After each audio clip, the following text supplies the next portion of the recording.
আসসালামু আলাইকুম রহমতুল্লাহি ওবরাকাত।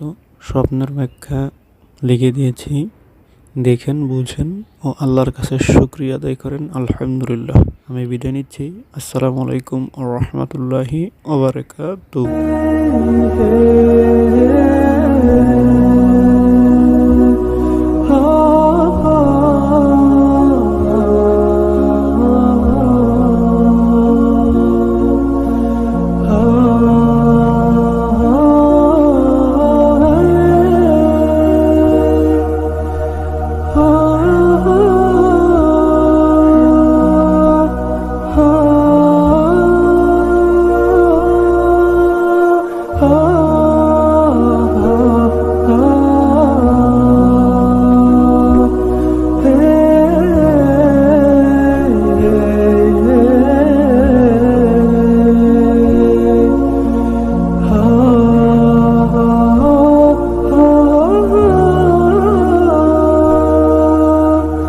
Oh